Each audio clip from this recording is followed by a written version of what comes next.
mendapat status freehold daripada leasehold, kan? Kenapa dia tak bantu di bahagian lain? Dan bangsa kerajaan hari ini baru memerintah dalam masa 3 tahun kot. Kenapa kita ditolak tepi dan orang certain people dapat, certain people tak dapat? Saya tak terlibat pun dalam jawatan kuasa tanah untuk tukar leasehold kepada freehold. Okay. Jadi saya minta polis siasat dan juga saya akan pertimbangkan tindakan mahkamah.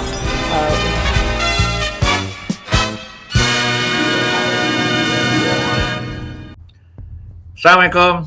Salam sejahtera. Ini daripada FB.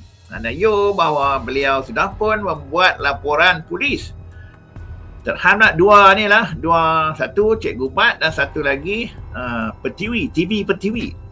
Antara lain bagaimana katanya fitnah mereka, tulisan panjang oleh Cikgu Bat. Kononnya Hanayo menjadi AP begitu mudah mengubah tanah-tanah leasehold di Kuala Lumpur kepada freehold. Walaupun hakikatnya benda itu tidak berlaku. Hanya melibatkan beberapa lot tanah permainan, taman permainan, lot dewan. Tapi jadikan kononnya mereka bertanya apa ni hakikatnya, kenapa tak buat kawasan Melayu, kenapa buat kawasan majoriti Cina. Sesuatu yang kita rasa dimainkan, dijadikan isu racial. Profesor ni yang nampak dia macam mewakili.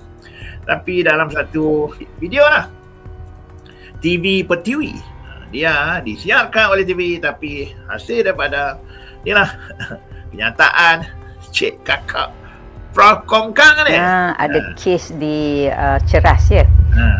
Di mana Hanayo, YB Hanayo telah memberitahu ataupun membuat kenyataan, dan juga orang-orang di situ ada membuat kenyataan bahawasanya rumah-rumah berderetan kat situ, rumah landed lah ya, mendapat status freehold daripada leasehold. Ya, jadi kita nak tahu sekarang ni, orang-orang rakyat Malaysia nak tahu ya, sebabnya okey depa kata bukan fitnah. Ini soalan. Tengok orang-orang Malaysia nak tahu. Tapi kenyataan awal dah dia kata rumah-rumah deretan di taman sekian sudah pun diberikan leasehold kepada freehold. Saya baca komen-komen walaupun tanya salah ke? Tapi ini cara mereka buat fitnah. Cara mana Hanayo tu dapat menukar daripada leasehold kepada freehold dalam masa yang singkat? Saya banyak orang-orang kita lah yang datang menjumpa saya, bertanya berapa lama kita mengambil masa untuk nak menukar status freehold kepada status leasehold kepada freehold. Dan kebanyakannya lah orang kita, orang Melayu kita, boleh katakan, katalah yang apply tu 100 orang yang mendapat tukar status tu maybe less than 10%.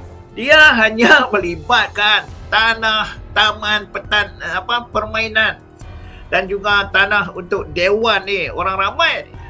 Itu yang diumumkan dalam sidang media oleh Hanayo. Okey, mungkin cepat laju tapi dia hanyalah untuk nak memastikan penduduk setempat tidak dirampas. Inilah kegunaan-kegunaan awam seperti taman, tanah, dewan apa semua. Sesuatu yang kita rasa niat dia murni menjaga kawasan, tapi dia pusing pula. Kenapa buatkan kawasan Cina je? Aduh, sampai ke tahap itu. Dibuat oleh DAP punya menteri. Kurang daripada 10%. Yang lain tu semua tak dapat menukar status daripada leasehold kepada freehold. Jadi kita nak tanya, macam mana caranya? Sebabnya orang kita ada yang dah apply selama berpuluh tahun.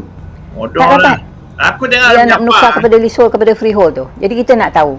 Jadi itu nombor satu. Nombor dua, kenapa dia buat di tempat bahagian konstituensi dia sendiri, kan? Kenapa dia tak bantu di bahagian lain dan bangsa ke kawasan dia bangsa lain. Dia buat, dia datang approve je, bukan dia buat. Kenapa hampa tak gunakan ahli parlimen yang tempat hampa tu? So, biar apply, tak ada masalah. Tapi dijadikan kenapa jadi bangsa ni? Aku menyampah betul. Saya benci betul lah isu-isu bangsa ni. Seriously. Lain. Kenapa kat situ sahaja yang dibuatnya? Jadi Kenapa kita nak tahu saja? formula apa yang digunakan. Selalunya memang ambil masa. Sebabnya dia akan melalui proses-proses state government. Kalau state government tu termasuklah juga majlis raja yang membuat keputusan. Kita nak tahulah. Jadi kat mana cara dia buat tu. Tak lagi aku tunjuk makcik kenyataan dia, cara nak buat.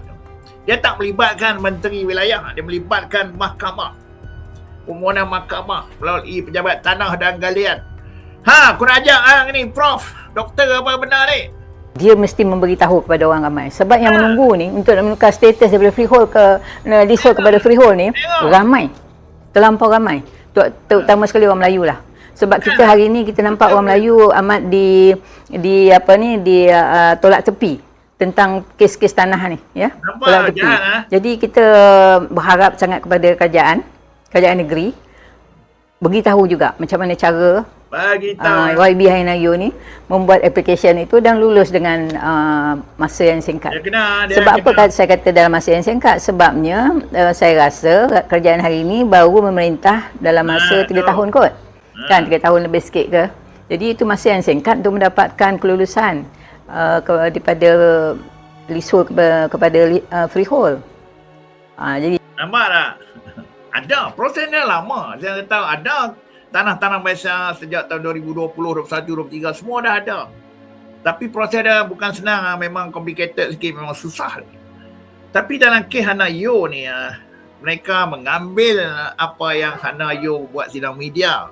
Bagaimana gembiranya penduduk kat kawasan itu berjaya mendapat status tanah padang permainan dan dewan itu. Dan dia tak boleh lagi dibangunkan selepas ni tapi dijadikan isu bangsa. Kenapa Hana Yo buat kat situ saja? Kenapa untuk kaum Cina saja? Apa kerja ada orang ni dia profesor saja ni itu je lah sebabnya kita ni nak tahu juga apa dia punya tak habis-habis nak tahu. Apa kata dia punya objektif tu. Kan? Tu. Dia buat tempat dia je, tak buat tempat lain. Jadi kita khawatir juga kenapa kita ditolak tepi dan orang certain people dapat, certain people tak dapat. Itu je lah. Terima kasih. Saya ada lihat TV nampak ni ini respon daripada Hana Yo formula apa Hana Yo guna tukar teta dalam masa singkat. dan hari ini juga Cikgu Bat ada upload. Dan ini semua adalah fitnah kerana bila kita hadir di Taman Segar Ceras untuk buat sidang media, perwataan padang untuk orang awam. Dan ini semua saksi-saksi yang ada bersama saya. Saya tak terlibat pun dalam jawatan kuasa tanah untuk tukar leasehold kepada freehold. Jadi ini ternyata satu fitnah. Laporan polis telah dibuat, 2 laporan polis. Malam kita buat satu, pagi tadi kita buat satu lagi. Okey. Jadi saya minta polis siasat dan juga saya akan pertimbangkan tindakan mahkamah untuk yang fitnah ini kerana mereka tak henti-henti mainkan isu kaum dan ini adalah pembohongan. Langsung tak ada. Kita ada Facebook Live, kita ada kenyataan media, kita ada laporan artikel yang keluar. Benda ini tidak pernah kita umumkan di Taman Segar Ceras.